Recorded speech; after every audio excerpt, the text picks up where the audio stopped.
Delivery Malaysia 370, good morning. Malaysia 370, standby. At Kuala Lumpur International Airport, a Boeing 777 is preparing for departure.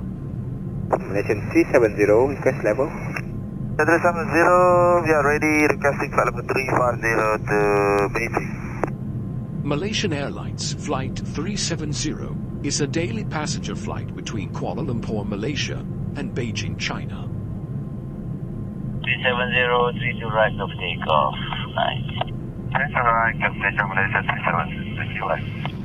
42 minutes past midnight, Flight 370 is given clearance to depart.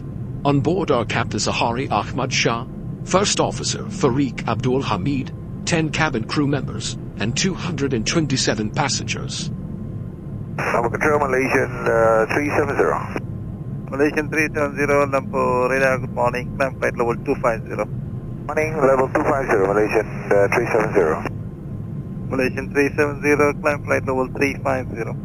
Climb level 350, Malaysian 370. Less than an hour into the flight, the plane is cruising over the South China Sea at an altitude of 35,000 feet. The night sky is clear, and the weather is calm. Flight 370 is then instructed to signal air traffic control in Ho Chi Minh, Vietnam, as it is about to enter Vietnamese airspace. The flight controller in Kuala Lumpur says goodnight, with no sign that anything should be amiss. Malaysian 370, maintaining level 350. Malaysian 370. Malaysian 370, maintaining level 350. Malaysian 370. Malaysian 370, contact Ho Chi Minh 120.9, good night. Good night, Malaysian 370. 1 minute and 43 seconds later, the aircraft suddenly vanished from radar screens at Kuala Lumpur, Ho Chi Minh, and Bangkok. This form of positional tracking depends on a signal being emitted by one of two transponders aboard a plane, and so its disappearance would suggest both transponders ceased to function, or the system was manually deactivated by someone on board. All subsequent attempts to contact and ascertain the whereabouts of Flight 370 are unsuccessful. The aircraft has seemingly vanished without the trace. After missing its scheduled time of arrival in Beijing some 4 hours later, Flight 370 is officially declared missing. And in the wake of that announcement, the most expensive search effort in aviation history is about to commence.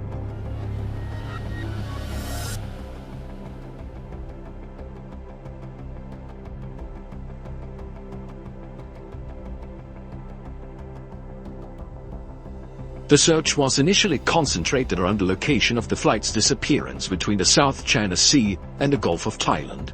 The search area was soon expanded, however, after the Malaysian military disclosed additional information. Unlike the radar system employed by air traffic control, long-range military radar does not rely on transponders but use reflectance to track the position of aerial targets. A review of the data collected by the Malaysian military revealed that moments of the contact with Flight 370 was lost. The aircraft had deviated from its scheduled flight path with a subtle turn to the right, followed by a prolonged turn to the left. The aircraft had then flown back towards and across the Malaysian peninsula, before turning right near the island of Penang. It maintained this northwesterly heading until it escaped the radar's coverage. Over the next few days, the Strait of Malacca and the Andaman Sea and the Bay of Bengal was scoured by a multinational fleet of aircraft and vessels, but there was no trace of Flight 370. Meanwhile, investigators began to analyze the aircraft's satellite communication records. Like all modern airliners, Flight 370 was equipped with a satellite communications terminal, or SATCOM, to send and receive transmissions to and from the ground. Prior to departure, the SATCOM terminal had logged onto the satellite network and established a connection with a ground station in Perth, Australia. That station then maintained a detailed record of all the incoming and outgoing traffic between it and Flight 370. This is what it contained. Prior to the flight's disappearance over the South China Sea, everything appeared to be working as intended. Then, at some point during this portion of the flight, the SATCOM link was severed. For whatever reason, the terminal ceased to respond. But 3 minutes after the flight vanished over the Andaman Sea, the terminal requested to log back onto the network. The SAVCOM link was successfully re-established and was not disrupted again until nearly 6 hours later, when the flight is presumed to have crashed due to fuel exhaustion. During these final hours, 2 attempts were made to contact the plane via satellite telephone. Both calls were acknowledged by the SATCOM terminal and would have been routed to the cockpit. Yet, they went unanswered. The terminal had also responded to 5 automatic status requests. In short, if the ground station had not heard from the aircraft in over an hour, it would transmit a signal to confirm the terminal was still online. While these transmissions did not contain any information about the flight's position, investigators were able to measure the distance between the satellite and the aircraft at the time of each transmission, based on how long it took those transmissions to be sent and received. This generated 7 rings of possible locations from which 7 of these transmissions are thought to have originated. By taking fuel consumption, speed, and other factors into account, flight path analysis indicated the most probable origin of the final transmission to be somewhere along this arc in the southern Indian Ocean. The search effort shifted accordingly, and as the region fell within the jurisdiction of Australia, the Australian government took charge of the operation. Over the next few weeks, the search area was progressively refined to account for oceanic drift as well as improved estimations of the flight path. But this part of the southern Indian Ocean is so remote it took 6 days just to get there. A new fleet of aircraft and vessels gradually covered more than 4.5 million square kilometers of ocean. But Flight 370 was nowhere to be found.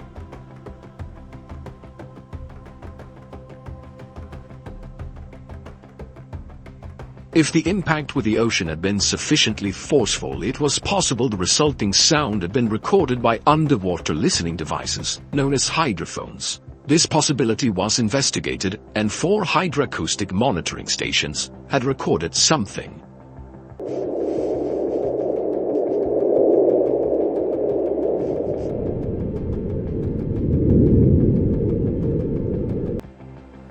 While the timing and direction of the sound were reasonably consistent with the final satellite transmission, the estimated origin was not. The sound was in all likelihood caused by nothing more than geological activity. Flight 370 was also equipped with 2 underwater locator beacons which had a battery life of some 40 days, and as the deadline approached in early April, signals with a pulse and frequency somewhat similar to the signal emitted by the beacons were detected at depths of up to 3,000 meters.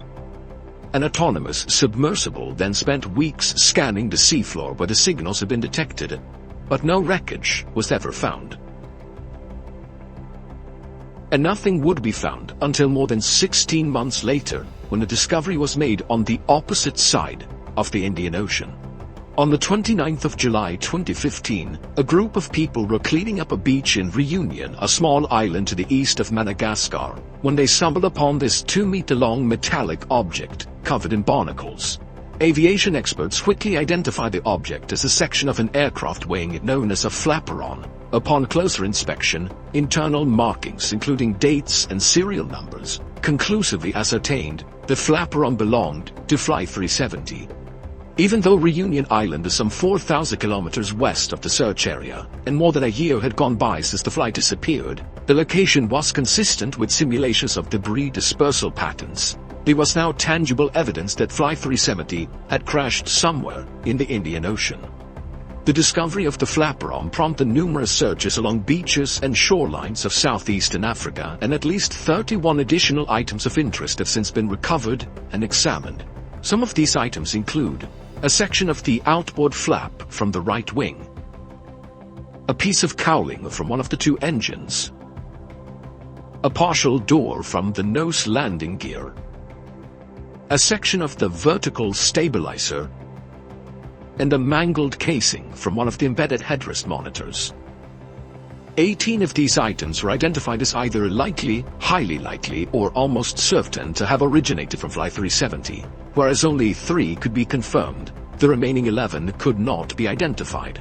There were no traces of an explosion found on any of the debris tested, nor was there any evidence for fire, except for 3 small burn marks on one of the unidentifiable items. The search for debris was further aided by Earth observation satellites. Analyses of satellite imagery from March of 2014 uncovered a number of images which appeared to feature man-made objects floating on or just below the surface in the southern Indian Ocean. However, the images were not nearly sharp enough to resolve any identifiable markings, and multiple searches notwithstanding, this debris was never recovered. A satellite image taken mere hours after the final transmission also captured what appeared to be a contrail some distance away from the search area. A later analysis, however, concluded it was most likely a shadow from a somewhat linear cloud formation.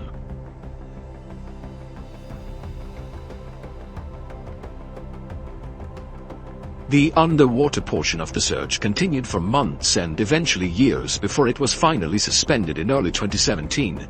By which point some 120,000 square kilometers of seabed had been scrutinized. The search effort was then resumed by an American salvage company known as Ocean Infinity, but after more than a year of searching, they too came up empty-handed.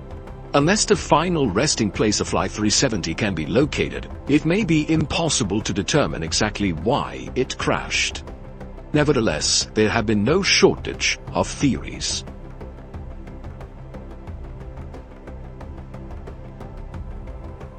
On the day of the disappearance, 2 of the passengers raised suspicion as they'd boarded the flight with stolen passports, which immediately prompted concerns of a hijacking.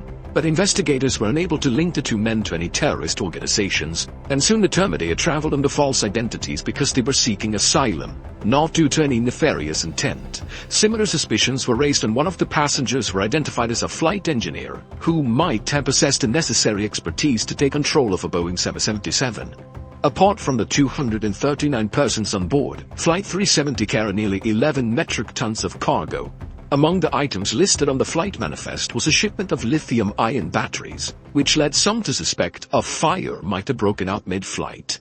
For instance, the crash of UPS Airlines Flight 6 in September of 2010 was the result of a fire that was ignited by a pallet of lithium-ion batteries. Another potential source of ignition would be an electrical malfunction.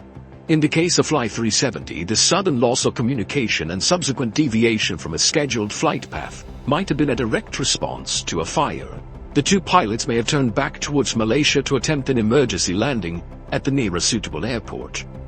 But no such attempt was ever made. Instead, Flight 370 kept going and remained aloft for another 6 hours. Some have theorized the crew might have been incapacitated by a sudden or gradual loss of cabin pressure.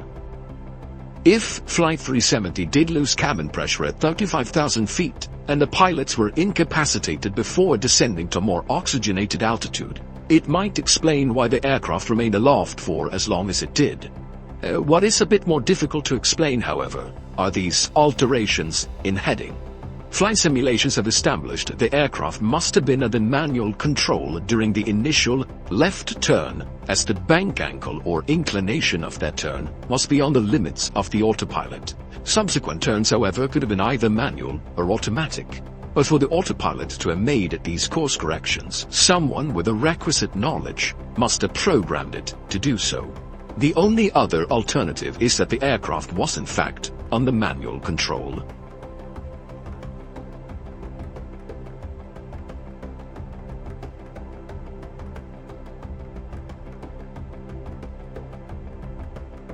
In late June of 2014, several news outlets reported that the special investigation had identified the captain of Flight 370 as a prime suspect. A search of the captain's home had uncovered a flight simulator, which supposedly contained a suspicious route, which ended in the southern Indian Ocean.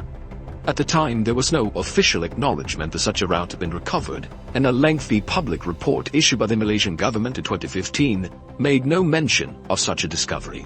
Then, in 2016, confidential documents pertaining to a forensic examination conducted by the Royal Malaysia Police in May of 2014 was leaked to the media. These documents made it clear that such a route had not only been recovered, but thoroughly examined. Soon thereafter, the Malaysian government confirmed the existence of this simulated flight path, and this is what it looks like. It should come as no surprise that many regard this as damning evidence of premeditation. But according to investigators, it is not quite so evident. The data recovered consists of 7 coordinates, 2 in Kuala Lumpur, 2 in the Strait of Malacca, 1 in the Bay of Bengal, and 2 in the southern Indian Ocean. The data was reconstructed from a file that had been automatically generated and saved by the simulation software a month before the incident.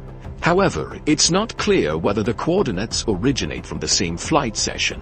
In other words, it might not be correct to simply trace a continuous line between these 7 coordinates, as they could be from separate sessions. The forensic examination by the Royal Malaysia Police simply concluded no activity captured conclusively indicate any kind of premeditated act pertaining to the incident of MH370. Even so, the similarities between the simulated route and the presumed route of Flight 370 directly influenced the search operation. Australian investigators considered the possibility of someone deliberately extending the range of the flight by gliding the aircraft off to fuel exhaustion. If so, the plane could have traveled an additional 200 kilometers. Alternatively, the range could have been reduced by controlled ditching prior to fuel exhaustion. While ultimately deemed unlikely, these 2 scenarios did affect the search effort. If the captain steered Flight 370 off course with intention of crashing in a remote part of the southern Indian Ocean, his motive is an even greater mystery. Sahari Ahmad Shah was 53 and married with 3 children. He had more than 18,000 hours of flight experience and a spotless track record. Investigators found no evidence of financial issues, and his monthly expenses before the disappearance indicated nothing unusual. He had no history of mental illness, nor had he displayed any recent changes in lifestyle or behavior. He was raised on the island of Penang, which has led some to speculate the flight's second turn to the southwest of Penang was the captain getting a final view of his hometown. Some believe a hijacking could have been politically motivated, as Sahari was an avid supporter of a democratic opposition leader who was sentenced to 5 years in prison mere hours before Flight 370 took off. Others point to unconfirmed reports of marital issues, but this is contradicted by the official investigation and disputed by family members. The only real inconsistency noted by the final report is that the captain failed to repeat the assigned radio frequency during the last verbal communication. Malaysian 370, contact Ho Chi Minh 120.9. Good night. Good night, Malaysian 370. It would have been standard procedure to repeat the assigned frequency as the captain had correctly done a few minutes prior. 370, contact Lampur radar 1326, good night. Alright, 1326 Malaysian 370. Whether this omission is indicative of anything but a mistake is anyone's best guess. By all accounts, Captain Sahari was an affable and well-respected pilot who was passionate about aviation, as evident by the photos and videos he shared on social media. Hi everyone, this is a YouTube video that I made as a community service. The co-pilot was found to be even less conspicuous. Farik Abdul Hamid was only 27, and due to marry a fellow pilot, he had nearly 3,000 hours of flight experience, although only 39 hours in this type of aircraft. Much like Sahari, Farik had no financial, mental or interpersonal issues of note, nor was there any evidence of conflict between the 2 of them. Some questioned the plausibility of a pilot-instigated hijacking due to the apparent lack of interference by the other pilot. Well, when Ethiopian Airlines Flight 702 was hijacked by the co-pilot in February of 2014, he did so by merely waiting for the captain to take a bathroom break before locking the cockpit door behind him. The co-pilot was then free to divert the Italy-bound flight to Switzerland to seek asylum. The only noteworthy piece of evidence in regards to the co-pilot of Flight 370 is his phone. You see, when the confidential documents were leaked, they also confirmed another long-circulated rumor, namely that a cell phone tower had briefly established a connection with an iPhone 5S belonging to the co-pilot as Flight 370 approached the island of Penang. According to investigators, it was not a phone call as has been widely reported by the media, but merely an automatic location signal. Why this information was omitted from public reports, we may never know. So what is one to make of all of this? On the one hand, the simulated flight path seems suspicious. On the other, it is difficult to cast any substantial doubt on either of the 2 pilots' character. It is equally difficult to deny a hijacking is consistent with the available evidence. Then again, we're missing some quite major and literal pieces of evidence. The final report issued by the Malaysian government in 2018 could not attribute a loss of communication nor diversion of Flight 370 to a malfunction. Instead, it is believed that someone manually manipulated the aircraft and its systems. For instance, investigators believe SATCOM was manually disabled by a sudden and prolonged interruption of power. Then, once power was restored, the terminal simply rebooted. Likewise, the alterations in heading are believed to be the result of manual inputs. With that being said, the uncertainty of these findings are repeatedly emphasized due to the limited evidence available, and the report does never explicitly state the flight was hijacked. In fact, no real conclusion is reached. Both the Malaysian and Australian government agreed that Flight 370 crashed in the southern Indian Ocean, but that the cause is indeterminable without the wreckage, the location of which has managed to elude some of the foremost aviation experts in the world, as well as an impressive arsenal of cutting-edge technology for more than half a decade. Authors, aviation experts, and independent investigators have all chimed in to offer their own thoughts and theories as to the nature of the crash and the location of the wreckage. Some believe there was no crash, but that the aircraft was shot down by an American naval base in the middle of the Indian Ocean.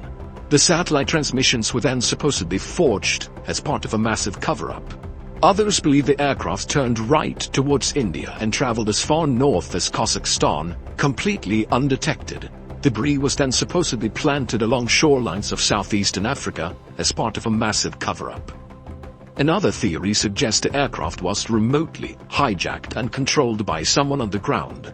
While Boeing and other companies have experimented with technology that would allow for an aircraft to be remotely controlled, no commercial airliner is known to be outfitted with such a system. On the less conspiratorial side, the assumption that Flight 370 flew in a straight line and at the constant speed of the turning left towards the southern Indian Ocean might simply be incorrect. In early 2018, a French team of independent investigators proposed an alternate flight path, whereby an attempted landing on a Christmas island led to a crash site much further north and the region identified by the official investigation. While a surface search of this area was conducted about a week after the disappearance, the underwater phase never reached this far north. For now, it seems, the vanishing of Flight 370 will remain a mystery.